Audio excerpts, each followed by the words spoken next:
Leaving your child in someone's care is hard enough for working parents. Imagine returning and finding your child in critical condition after being severely abused. While most child care providers are licensed and experienced, there are those who are working unregulated. In this week's Taking Issue, we meet a mom who made sure what happened to her child wouldn't happen to anyone else's. One doctor described it as throwing her out of a 3-story building onto concrete. This doctor was describing the severe abuse suffered by Mary Beth Phillips' 6-month-old baby back in 1983. As a first-time mom, she was nervous about leaving her baby for a few hours with anyone. I had gone to graduate school for a class, and I'd left during the care of this neighbor's nanny, and I came back from class to find her in a coma and having seizures and paralyzed on her right side and totally blind and permanently blinded. Nearly 2 years later, the nanny was convicted of felony child abuse and sentenced to 5 years probation. However, the system didn't go far enough. The nanny soon landed a job with another family in Los Angeles. It was at the moment when I heard that this person was going to be able to be a nanny and that parents weren't going to know that they had hired a convicted felon and a convicted child abuser, that I thought there has got to be a better way for parents. With the help of 2 other mothers, Mary Beth has found one. The problem lies in regulation. Currently, all daycare facilities and family care programs are licensed by the state. However, child care providers who work in the children's home or who work for only one family are exempt. This means babysitters and nannies are free to watch children with no regulation. Mary Beth's team worked on a system that would provide background checks on these child care providers. After a 10-year crusade lobbying lawmakers, drafting plans, and seeking outside support, Trustline was signed into law. It is a fee-supported system that searches the California criminal history system and the State Child Abuse Central Index for records on applicants. The results? We had a total of approximately 3,600 applications processed.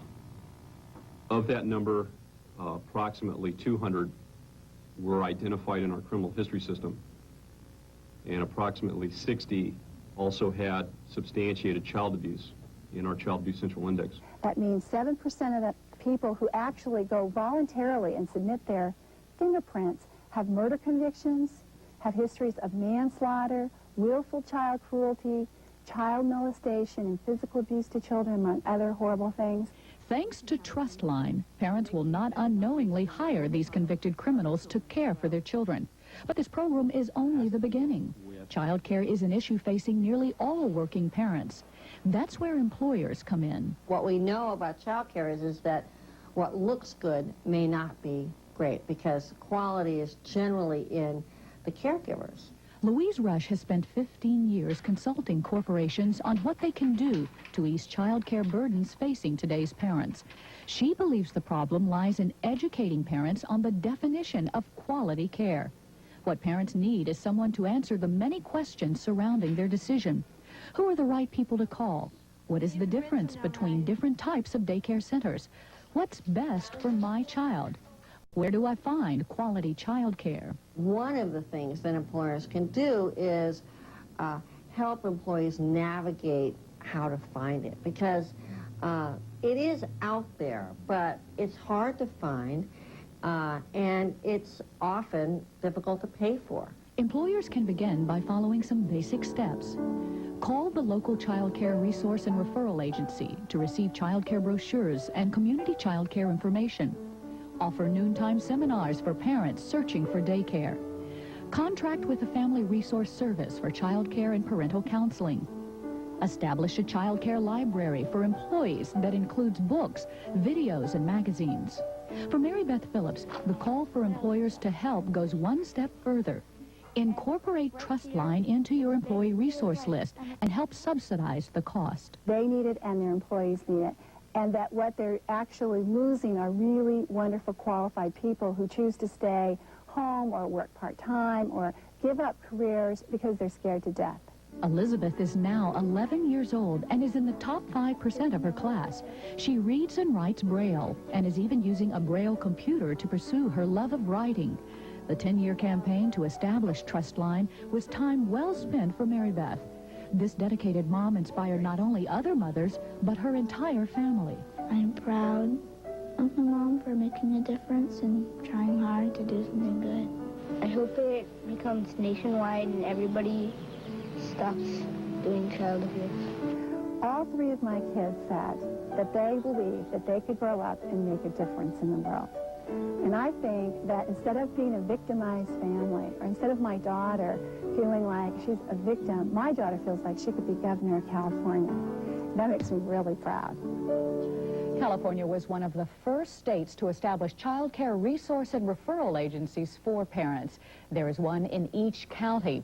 Also, if you would like to use the Trustline service, you can call this number, 1-800-822-8490. And when we come back...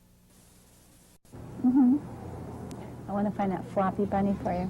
When Mary Beth Phillips and her 15-year-old daughter go out shopping together, Mary Beth must describe things, and her daughter sees them with her hands.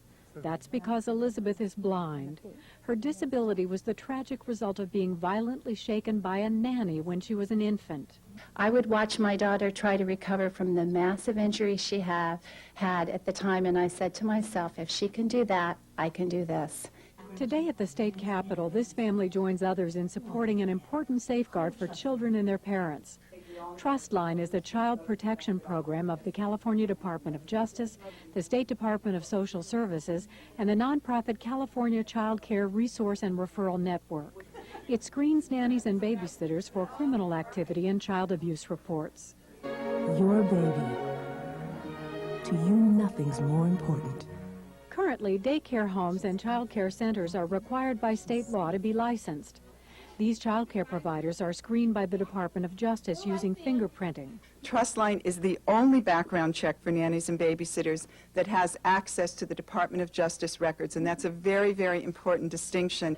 In 1997, Trustline denied listing 805 applicants because of criminal histories.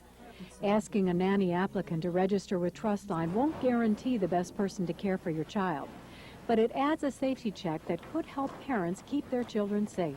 It's time for us to stick up for the very smallest, most vulnerable citizens in our state, our nation, our world. California's background check for nannies and babysitters.